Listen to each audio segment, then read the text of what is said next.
uri mu ba ya bivuze ko cyangwa byakunda urugendo rw'ego ndaruzi kuko turi mu baruteguye hanyuma nkuko bisanzwe mu Kayanza rero ntabwo tugiye kuraba ikibasha haje ibintu vyiratira biri mu Kanza n'ibiki Kanza rutuntu twishima mu gwegora hano bita Yesu waje bakuzi ba Roy TV Amede Amede wala rero mungu wandaziga kundi nuza umbize ngabate oya mugari nabo nyene barari mugabo kubena umukobwa ukira kugaca mu madirisha man ko sha munaza akantu muzogerageza mutera inda sanafatwa wala tera inda yaraje ariko uriya mukobwa yaraje nimba ndazibuka yese yicara menga imbere y'inzu sasa umutipe mu idirisha akaguma arunguruka aragerigabana ati umuntu yagiye asohotse urukundo bararufise nanje urukundo darufise mugaru rya surukundo kometera siko twogwita ahubwo nukwimenya intimenya niyo ntinegura nukwimenya uwuriwe ukamenya nabagenza bice bakumariye urumva jewe ndazi ko ndi munsi yabo okay byasaba ko nabo bamenya ko bari munsi yanje kugira mu kubaduza menye ko ndiko ndabadugirako nimba ndiko ndabadugirako bo batanduza ngo bandugireko bazava basanga basigaye hasi rero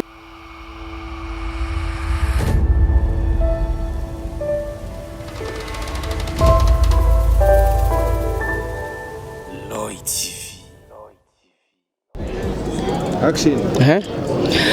yes, 1, 2, everybody, and my name is Radio, this is Loy TV. Yes, Mr. Radio, ndakubwira ati I'm back again, anagarutse kandi hamwe ndakubwira byinshi muri entertainment, hamwe ndakuzanira aba hitmaker kuri micro ya Loy TV. Yes, when gentlemen, Rena Rona DJ nyene ucaza ati mbega uno musi tugire dukore filime, tugire dukora iki, ariko rero ndi kumwe n'abandi bantu bavuga yuko nabasanze ahantu biboneka yuko bafise urugendo ntituzi ahantu bagiye, ariko rero je nawe ndavuga ati iri foko dabayagisha tumenye mbega bagiye he, mbega bagiye mu biki. Reka mumagare kwanza uwa mbere ndahamagara umwe ni nimbari manageri nimbari umwe muraza kwibona byose. Welcome Amede wezereza bakuzi wa Roy TV ndibaza uwa mbere bamaze kumubona nimba bagiye Ngozi nimba bagiye Gitega nimba bagiye mu ijuru nimba turaza kwimenya byose. Welcome. Thank you. Wezereza neza cyane kona swag misi yose duhuba wahindutse ukuri nk'ubu urabona ngiye kujya amavuta ya ruguru mu misozi ntegeza kugenda ameze neza uva mu bwiza uja mu bundi ndamukiza kwanza abakunzi ba Roy TV abakunzi ba Roy TV turabaramukije turabakunda kandi natwe turazi ko mudukunda mukomere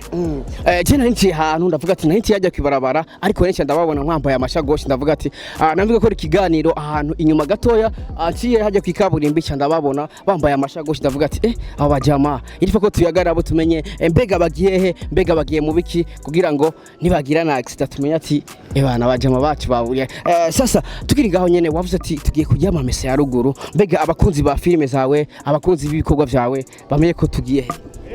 Tugiye manager umugabo wo murese tukagenda ngo ducerewe abakunzi ba Roy TV lagiye atawajaba rero je babonye bambaye abashagoshi ngoma kigenya nako no uyu Ibara twika rugeze yego ndangumureza ari kara president kandi na fresh kabisa nkuko bivuze niko turagenda kandi urumva ahantu duhagaze urabona tuba twatabuje kandi gusa ni mu Kayanza niyo hajya si mu Kayanza zishi rero ni wanyu tipe mana pari turabita kwa baranya zishi nibaza ko bibaza ivyo iyo tugiye bibaza uyu kubera ni babizi kundusha je yambwiye ko tugiye kuraba abakunzi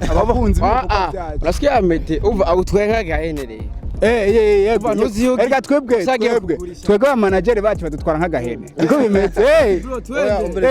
sukuvuga ngo nagahene mugabo ntibiba ari ngombwa yuko arinda kumenya ibintu byose. Ese nk'ubusanzwe hariho nka surprise twamutegure biciye no muri management hanyuma tukagenera ko imubwiye ntiyo bikibaye surprise so bari nka zazindi hari ubona abantu ngo ni surprise mugo ukabona ni ibintu byo kubesha abantu to ariko rero yavuze ati byinshi muri byo ni uza kubivuga kandi nk'abakozi ba Roy TV bashaka kumenya ati mbega Amede agiye he, mbega manageri wiwe agiye he, mbega bagiye mu biki. Tukiri ngaho nyene mbega gusa nimbara bivuze yabeshe ntabwo ndi manager asampulsa mugabo ndi muri management uri mu ba bivuze ko cyangwa byakunda urugendo rw'ego ndaruzi kuko turi mu baruteguye hanyuma nkuko bisanzwe mu Kayanza rero ntabwo tugiye kuraba ikibasha haje ibintu vyiratira biri mu kanza n'ibiki Azaro tuntu twishima mugwegura hano bita Yesu waje bakuzi ba Roy TV ski Amede wala rero mungu wandaziga kundi nuza umbize oya mugari nabo nyene barahari mugabo nta nubwo tugiye kuraba cyane mugiye kuraba abademo uyu muje mugiye kumwereka ibibanza byiza tuje mu gwegura hari icayi kimeze neza oya ibintu rero twebwe cyababaye ivyo bintu akona kanyoro nizari indota ivyo navuze gusa iyo mba ndiko ndarota wari kuvuga ko ndi umutindi kandi ngaho ubuntutse muri make akona kana bacishije mu nyene kakanyoro kugira nyene ikirere gikomeze no kwera sino kayanze nembo sino mukanza gusa dushobora no gushika n'ingozi kwa mugabo uruhande runini butanyerera ariko kandi mu bikorwa vyiwe hari abantu bipfuje kubonana nawe hari abakunda ibikorwa vyiwe ariko no mu ntumbero yo kwagura akazi twavuze tireka dukubitireyo ko yaronsa kanya gatoya tugende tuyage nabo twumve nta womenya mugabo nta bindi byahatari birimwo ni mu ntumbero yo kubandanya twagura ariko kandi tunacira inzira ibikorwa vyiwe tumenyereye abantu b'abastari cyangwa se abantu bamaze gukora amateka iyo bagiye ahantu barapostinga bavuga ati bana ku munsi wejo aha naha ntibatugonge tumenyereye abantu iyo bateye imbere abantu baba bafite amateka bakoze cyangwa se abantu bazwi mu bintu runaka iyo basimbiye ahantu baravuga ati bana ku munsi wejo abantu bahanaha mumeze neza ibintu nyene nka bene ivyo mbega ni kweki mutashimye kumenyekanisha urugendo rwanyu ujye hajya ntabyo twapostinze same hajya ntabyo twavuze twabiretse tubibona kandi tubibona kubera yuko ukibivuga ubu nyene banze ndabishire ku mbuga ubivuga ugiye ariko yari kubanza karindira gato twagomba yuko abantu babimenya turiko turajayo twongeye twashitseyo kubera yuko ivyo tuzakuganira navyo nabo bantu kuvyukuri n'abakunzi ba filme zacu n'abakunzi ba filme zacu ndetse n'imigwi nk'ibiri harimo abakunzi bakunda harimo n'abakozi basanzwe bakora umwuga wacu bagomba ko tubonana hariho rero n'amateleviziyo nkuko kwanyu nabo bagomba ko navuze imicibiri ni mice nk'itatu rero ivyo byose tuzogenda tubibabwira uko nyene tuzogera turabonana na bamwe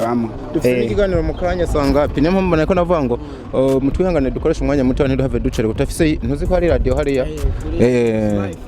iri ku Buzima FM urahaze hariya ni muhira maye niyo mpamvu tuba twaconiyeho ucakwa uri muri wa mucugira gatatavuze imicibire tukubonana n'abafana ariko kandi n'abane bantu dushobora kudiringa ariko kandi n'ibinyamakuru nk'uko kwanyu turaba ukuntu dushobora kwagurira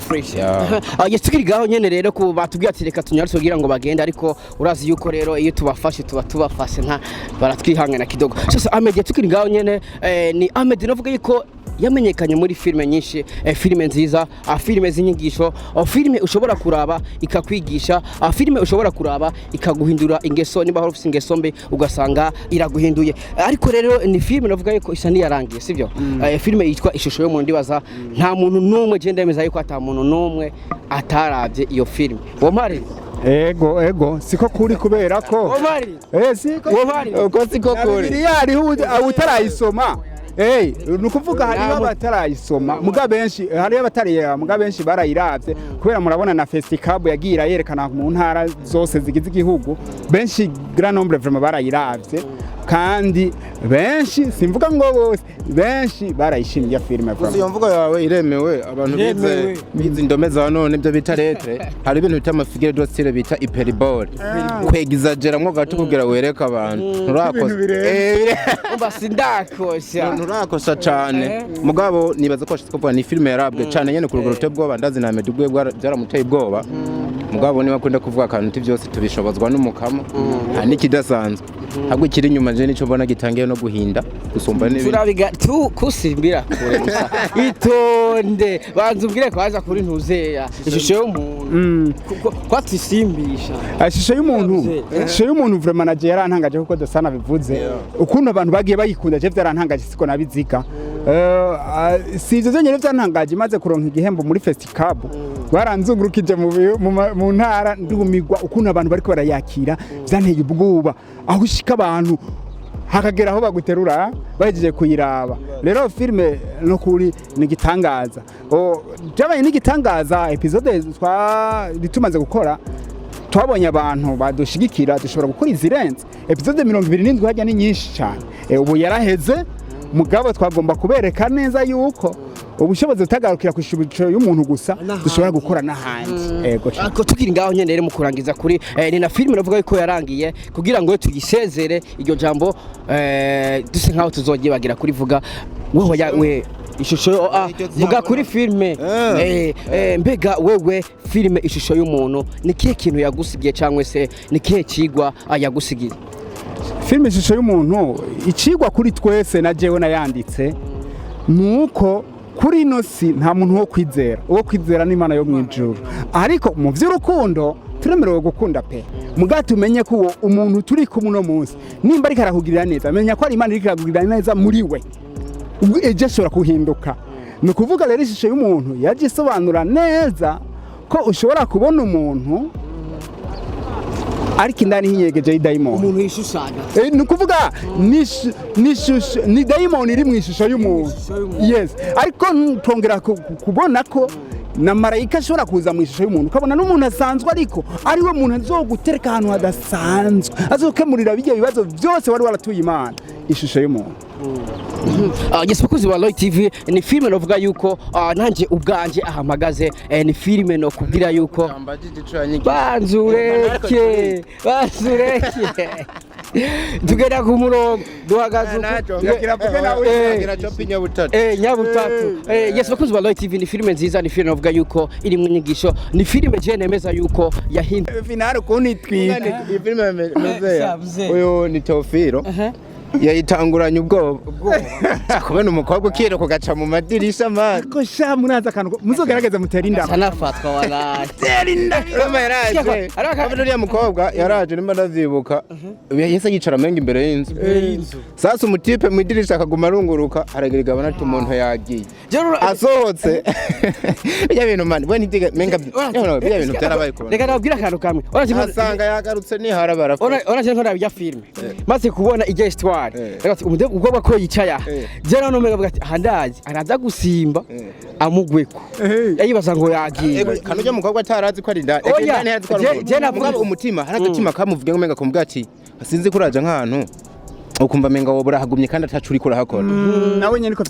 niko filime berekana yari mbatereka basi nicare ariko ariyumvira medita hari naho yoza canke nshira ubwenge kugira kumbe ni maneka ngwati kuma ngaha ntangire ngaragaza ishusho y'umuntu niko none Amede wo wari wugaye kwanza wari wagiye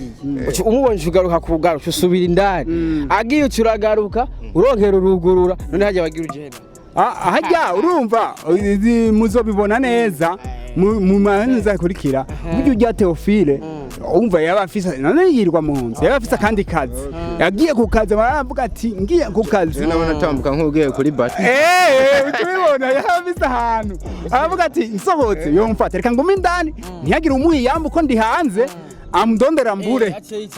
ace anandindira acambura asanze hugaye atambonye aho nkorera ukuvuga hajyanye asipoze ko atambonye akorera muzobibona atambonye aho nkorera acagenda mpebe nanye ca nisohokera rero nigiye mu byanje yampevye nivyo kintu yari yiyumvira agize gusohoka avuga ati yafashwe kuno rero yahindukiye Amede yagiye kugara neza nabonye gatumujaba arafasha Yes, bakozi rega duheze urugendo nivyo reka rero tuyage kandi akantu kanyuma novuga yuko ni na Amede novuga yuko hari iyindi competition wabonetsemwo ni competition yabonetse ku mastati yawe uvuga ati mbega basha ubu naho rero tugire gute tuba mbere kandi ndashaka kwanza ugira akantu yose kugira ngo nakiya gikombe turagikeneye bana. Ego cyane ni gikombe cyari kigoye guca ku byukuri abasineyaste ni bake bari kwinjira muri rya higanwa uzi impamvu kubera ko sinzi ko abasineyaste bagenzi banje babitinya nkuko je ndabitinya sindayivuze ko badashoboye ahubwo mufatira ku kuntu twe dutinya gukora video y'iminota 3 ni kintu giteye ubwoba uko gufata ivyiyumviro byose bikenewe ukavyegeraniriza mu minota 3 muri twebwe twamenyere gukora by'amasaha ni ibintu bigoye rero ijya higango nanje nari nagombye kubitinya muga ndayumvise kubera ari manager wanje twa Fisto haragira mungu yubahwe yitwa Giti niwe ngobera avuga ati iye Giti urumva yaravuze ati iyi video tegeza kuyikora iyaranje ndanka nibi vyiyumviro naho no bikura ndanabihe bijyambere rya kabiri avuga ati Amede tegeza kubikora ca ndemera ndabikora video irajako yitwa Sinamenye ni video yerekana ibintu by'ingwara zo mu mutwe ni mu mugambi nabacu ihiganwa rishigikiwe n'ubushikiranganje bw'amagara y'abantu hamwe na kunuzeye ya Coopération Suisse ku bufasha bwa Coopération Suisse rero iryo higanwa vraiment ryari dutebwa mu gati maze kubikora twavuze reka tuje mu bandi nta ngorane ariko ababibonye neza babiravye kuri Facebook amanota ya mbere 60% yamaze gutangwa twabaye abambere ubu rero kuri Facebook turiko dukorera amanota 40 kwijana reka turindire 40 bashobora kuturusha kuko bamwe nibaza bamaze kuruja ko bayibonye hari abaturusha ama like nibiki rero nitwo kwijajara urugamba ntuja kuruvyina utaratsinda tugire dusaba abakunzi ba Roy TV bagenda amahiganwa nzohera kwa Mungu sinzi ikiganiro igihe muzogisohorera abakire ko kirabumenye kwa Mungu bagenda badufashe kuri Facebook bagire like barabijya video bagire commentaire uko na commentaire barazikonta hama dukomeze dutsinde kizoba ari turamutse dutsinze izoba ari intsinzi igira gatatu muri uno mwaka turose rero tuzigina n'ukuri kandi turabakunda yesi mukurangiza rero Amede ni Amede navuga yuko nkunze gukurikirana cyane ni Amede ugenda kuraba ugasanga uri mu bakinyi bafise urukundo usanga bakunda bashiki babo bari mu muguma mu gihe usanga abandi usanga bapingana ugasanga avuga ati sinomushira kuri stat mbwe ko ashoboye sinopostinga mbwe ko ashoboye ariko je nageje kuraba ndabona neza ndabona yuko kabisa uri umuntu ufise umutima w'urukundo uri umuntu ufise wa mutima wumva ko impano yawe cyangwa se iterambere ryawe wishimira no kubona abandi barigize kaya kantu ukabona gute musanze ubajije jewe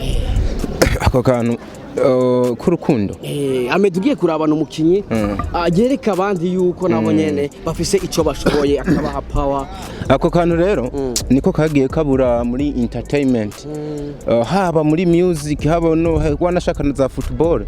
haragiye haburamwo akantu k'urukundo kugira aba artist bacu batera imbere nimba koko Amede ako kantu hari karagashobora habwa akwiye award ni ikintu ciza cyane kandi byose je niko jenyene nabo ubwabo abakinyi ba filme bakunda gusemerera ngo ntibakundana hagati yabo nimba Amede rero ari karabiba urukundo mu bantu ari karabiba imbuto nziza ejo niyakura nimba ari camwa kizoshamika amashami meza ariko kandi ico camwa kigafungurwa ko n'abantu isinzi nakantu roko kumukeza ahubwo nabandi bigireho kabisa kuko haba no mu bajournaliste nta mpamvu yo kwankana ihari icabandi bagiye badusumbye bamwe mukunda kuvuga ha kugira ngo batimbere nuko babanje baritahura hama bafatana amaboko baravuga ati dusangiye urugendo rumwe niyo mpamvu ubona bariko baragera ahandi hantu Amede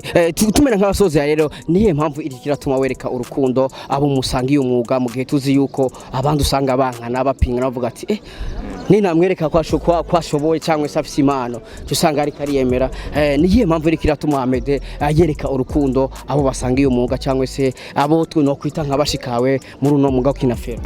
reka aravuga muze hese ndaguciriye ngiye kuntera make urukundo ruguma rugarukamwe bashikiwe urukundo go kwerekana yuko ivyo dukora twese tuba tugishiwe cyangwa se reka mvuge reka ndagusobanurire neza yuko tudakwiye kuvyita urukundo kubera ko nabari uvuga ko badavuga abandi urukundo bararufise nanje urukundo darufise mugaru rya surukundo kometera siko twogwita ahubwo nukwimenya inimenya niyo ntinegura nukwimenya uburiwe ukamenya nabagenza bice bakumariye urumva jewe ndazi ko ndi munsi yabo okay byasaba ko nabo bamenya ko bari munsi yanje kugira mu kubaduza menye ko ndiko ndabadugirako nimba ndiko ndabadugirako bo batanduza ngo bandugireko bazava basanga basigaye hasi rero bijya bintu tugira ntegezo kumenya yuko ntari kumwe nabo ntacyo ariko ntunze ntubu jewe bavuze ngo nkine filime ndije nyene mu Burundi nta n'umuntu yoyivuga kuko iyo filime boyiraba rimwe mu ndwi kuko kuwa mbere hasohoka umupfakazi sivyo aho simba nasohoye kuwa kabiri hariho ntunzenye mboreka ndakuvuga imisi simave ndabahenda imisi hariho umupfakazi hariho ubuzima hariho kukibiba hariho ntuzenyera nabonye haguyemo na manjanja ba manjanja iyo kwa Grace ntuzenye yo ni nyinshi cyane ni nyinshi kwa bantuzenye ba inzira karengane vora niyo nariko ndavuga ko turakora season ego gitwa gute bizogirane okay muri ndufa kome kwa ntuzenye bizohinduka kwa ntuzenye kwa Joachim bariko barasohora none ko je nsohora kwa gatanu kuwa mbere kwa kabiri kwa gatatu kwa kane kwa gatanu baba bariko barabiki bari abantu turabakeneye kugira barangumiriza abantu kuri YouTube bandindire vendredi kere ego rukundo twese turarufise mugabo nituzi gute tubaho dukeneye iki muri ibi bintu dukora rero nimba bikunda binkundiye vraiment nkashigikira abandi cyangwa nkavuga ku by'abandi namahirwe kuri jewe ntabwo ari kugira mu ntangarire muvuge ngo ndazi ivyo ari ivyo ndazi ivyo ndimwo nuko urazi gituma je mvuze guco nuko je mfise icemeza 100% kuko ugiye kuraba uze okay sawa reka ntaga icemeza abase icemeza kivuga okay icemeza je novuga yuko ndakwikirana abakinyi b'amafilme no kuvuga yuko niwe wonyene maze kwibonako disiri kandi ndavyemeza 100%. Ngeremvemo numbeshere ndi mwana wa mugabo aravyemerewe amagenda yiwe nimba ariko abibona utanga je ndiko ndabibona birashoboka navyo ariko nibisanzwe sukuvuga ko baniya nabo bafise iyindi system bakoresha iyi ni style yanje kubera jewe ntakubesha jewe iyo mposinze umukinyi wa filme mugenzanje okay umuntu wanje aramumenya kandi wiwe amukunda nanje cankunda kuko abona ndamukundira umuntu ariko rero hari undi umuntu wa postinze uvuga yuko ari muri ngo ari boss wawe ujya ni Esperance muri boss wa Rubizi TV ujya nuwanje kuva kera za 2012 hose twari kumwe ego cyane urumva ujyanye sikibazo bose barabizi Esperance vraiment ndagukunda kandi ndakwemera mwamava ngo Amede mushaka kumenya umuntu akunda wariwe ntamuvutse nkunda benshi mwavuze ko nkunda benshi uri nkunda abana yes bakozi ba Roy TV ni kuvuga yuko bagiye mu rugendo urana biyaranje baraduha time kubera onako bambaye amashagoshi imodoka ngizi yabagire bagende ariko reka tubasabire ku Mana kugira ngo baze gushika amahoro ivyo bagiyemo bizogende fresh hama bazogaruke kugira ngo dukomeze twiyagira kuri filme hasta la vista Pani mugira urugendo rwiza rero maze Imana ibarinde yes bakuzi ba Roy TV ni Mr Radio ndakubwira ati kuri micro ya Roy TV turi kumwe na Oli King kuri kamera mu cameraman abikora fresh ni watumye aya image uyabona fresh ni watumye aya majwi uyumva fresh sana reka ndambwira ati big up sana Oli yes kuri micro wari kumwe na radio promoter kuva muri Roy TV twari kumwe na Amede twari kumwe n'undi mujama asanzwe akorera ku kinyamakuru ngaha nyene mu gisagara cha Bujumbura Mr Radio we love you so much Oli. Big up sana bro.